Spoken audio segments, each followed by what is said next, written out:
வணக்கம் நண்பர்களே, வாங்க நாம் இன்றைக்கி பன்னீர் கட்லெட் எப்படி செய்கிறதுன்னு பார்க்கலாம். அதுக்கு நான் 200 கிராம் பன்னீரை நல்லா உதிர்த்து வச்சுருக்கேன். எங்களது வந்துட்டு மிக்சியில் போட்டு நல்லா கட் பண்ணி மிக்சியில் போட்டு வச்சுருக்கேன். நீங்கள் வந்துட்டு சாதாரணமாகவே நம்ம ஊரில் சாஃப்டாக இருக்கும், அதை உதிர்த்துனா போதும். இந்த மாதிரி உதிர்த்து வச்சுக்கோங்க. நான் ஒரு உருளைக்கிழங்கை வேக வச்சு ஸ்மாஷ் பண்ணி வச்சுருக்கேன். அதுக்கு பிறகு பார்த்திங்கன்னா ஒரு முழு வெங்காயம் எடுத்திருக்கேன், 2 பச்சை மிளகாய் நறுக்கியிருக்கேன், அரை கேப்சிகம் கட் பண்ணி பொடியாக நறுக்கி வச்சுருக்கேன். அதுக்கு பிறகு ப்ரெட்டு தூள். நான் ப்ரெட்டு வந்து இங்கே இதுவாகவும் கிடைக்கும், என்கிட்ட அந்த மாதிரி ரெடிமேடாக இல்லை. அதனால் நான் வீட்டில் இருந்த 2 ப்ரெட்டை பொடியாக கட் பண்ணி அதை மிக்சியில் போட்டு பவுட்ரு பண்ணி வச்சுருக்கேன். அதுக்கு பிறகு பார்த்திங்கன்னா மைதா மாவை கொஞ்சம் உப்பு சேர்த்து தண்ணி விட்டு கலக்கி வச்சுருக்கேன். 1 டேபிள் ஸ்பூன் மைதா எடுத்துக்கோங்க, 1 டேபிள் ஸ்பூன் கார்ன்ஃப்ளவர் எடுத்துக்கோங்க. எங்கள் ஊரில் மைதா வந்து வெறும் ஒயிட்டாகவும் கிடைக்கும், இந்த மாதிரி கோல்டன் கலர்லேயும் கிடைக்கும். ஒரு பேன் எடுத்துக்கிட்டு அதில் 2 டேபிள் ஸ்பூன் ஆயில் விட்டு அதில் 1 ஸ்பூன் ஜீரா போட்டு அது பொரிஞ்சதும் நாம் நறுக்கி வச்ச வெங்காயத்தை சேர்த்துடலாம். பாருங்கள், வெங்காயம், குடமிளகா, பச்சை மிளகா இது 3த்தையும் சேர்த்து பச்சை வாசனை போகிற வரைக்கும் வதக்கி விட்டுக்கோங்க. 1 ஸ்பூன் மிளகாய், வெறும் மிளகாய் தூள், 2 டீஸ்பூன் தனியாத்தூள், 1/4 டீஸ்பூன் மஞ்சள் பொடி, 1/2 டீஸ்பூன் கரம் மசாலா, தேவையான அளவு உப்பு. பச்சை வாசனை போன பிறகு நாம் எடுத்து வச்சுருக்க காரத்தெல்லாம் இதில் சேர்த்து நல்லா கலந்து விட்டுக்கலாம்.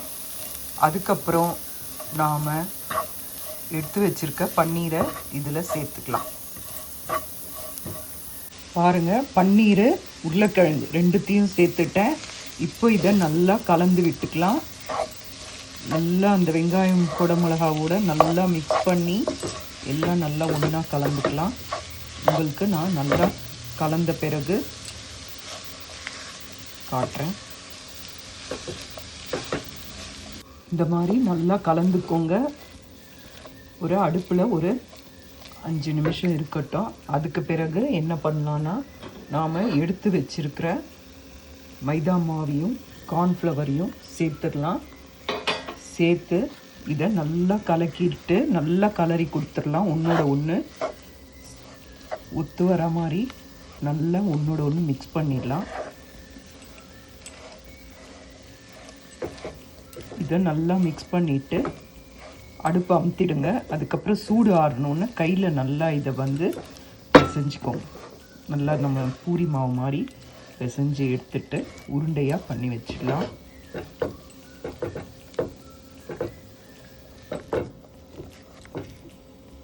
நல்லா கலரியாச்சுங்க. இப்போது ஆறினோடனே கை பொறுக்கிற சூடு இருக்கும் போது இதை நல்லா பூரி மாவு மாதிரி நல்லா பிசைஞ்சு வச்சுக்கோங்க. வாங்க பார்க்கலாம். பாருங்கள், இந்த மாதிரி நல்லா பிசைஞ்சிட்டு இந்த மாதிரி வடை ஷேப்பில் ரெடி பண்ணி வச்சுக்கோங்க. இந்த மாதிரி ஒவ்வொன்றா உருண்டையாக எடுத்து அப்படியே தட்ட வேண்டியதுதான். நம்ம எப்படி மசால் வடை செய்வோமோ அதே மாதிரி கையில் வச்சு அமுத்த வேண்டியதான். இது எல்லாத்தையும் இந்த மாதிரி அமுத்தி வச்சுக்கோங்க. இன்னொரு கையில் வச்சு அமுத்திக்கோங்க.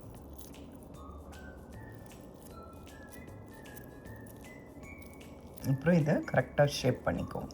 அவ்வளோதான். உங்களுக்கு வேணுன்ற சைஸில் பிடிச்சிக்கோங்க. இந்த மாதிரி ஒவ்வொரு இதையும் இந்த மாதிரி தட்டி வச்சுக்கோங்க. பிறகு என்ன பண்ணுங்கன்னா, நம்ம இந்த மைதா மாவு தண்ணி விட்டு கரைச்சி வச்சுருக்கோம் இல்லையா, அதில் அதை முக்கி நல்லா 2 பக்கமும் முக்கி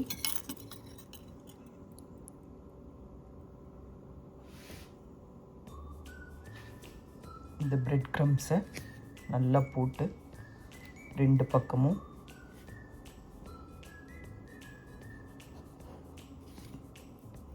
தூவி நல்லா பெரட்டி எடுத்துக்கணும்.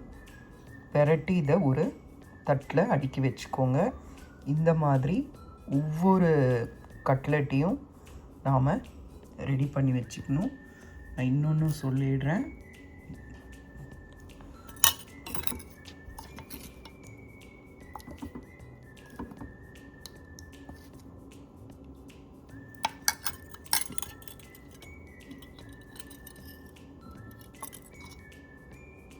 தண்ணியாக தாங்க இருக்கணும்.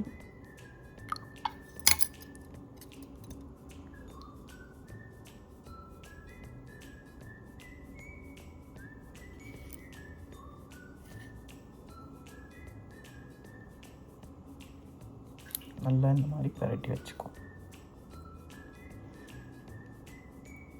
இந்த மாதிரி எல்லாமே ரெடி பண்ணி வச்சுக்கோங்க. பாருங்கள், இந்த மாதிரி பிரெட் க்ரம்ஸில் நல்லா புரட்டி எடுத்து வச்சுக்கணும். இப்போ பாருங்கள், நான் ரெட் அவல் எடுத்திருக்கேன்.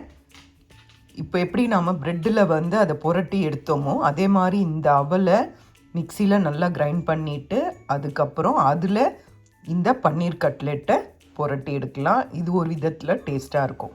பேனில் தேவையான அளவு எண்ணெய் விட்டுக்கோங்க. நான் அந்த பன்னீர் இது பண்ண அதே பேனில் தான் செய்கிறேன்.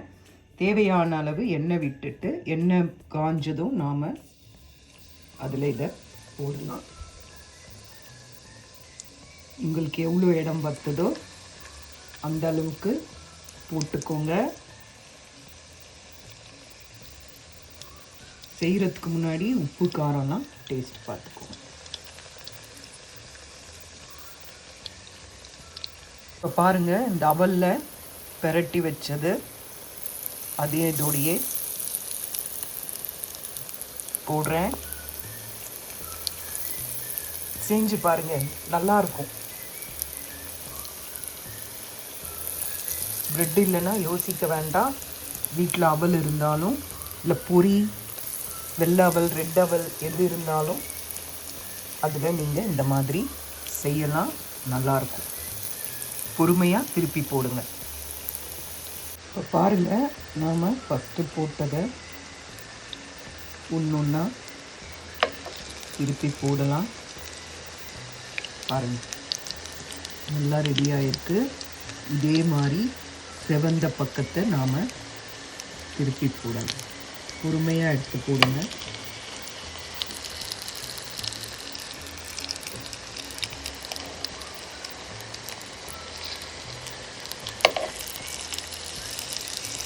பாருங்கள், இதுவும் நல்லாயிருக்கு. இது உண்மையாக சாப்பிட சூப்பராக இருக்குங்க.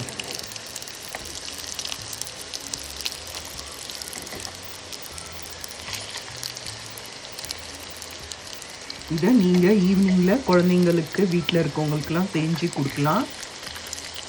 மீதி இருந்ததுன்னா ஜிப்லாக்கில் போட்டு எடுத்து வச்சும் சாப்பிடலாம். இன்னொன்று, இதை அதிக அளவில் செஞ்சு குழந்தைங்களுக்கு எடுத்து வச்சு நீங்கள் மைக்ரோவேவ் அந்த மாதிரி இருந்தால் டப்பாவில் போட்டு கூட சூடு பண்ணி கொடுக்கலாம். இந்த மாதிரி ரெடி பண்ணிக்கோங்க. பாருங்கள் எவ்வளோ நல்லாயிருக்கு. செஞ்சு பாருங்கள், சூப்பராக இருக்கும்.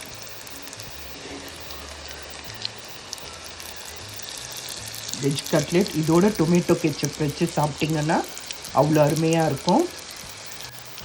பாருங்கள், பார்க்குறதுக்கே அழகாக இருக்குது.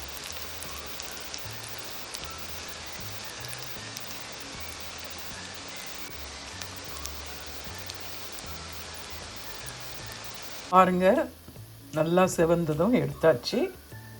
இதை நீங்கள் சூடாக பரிமாறுங்க.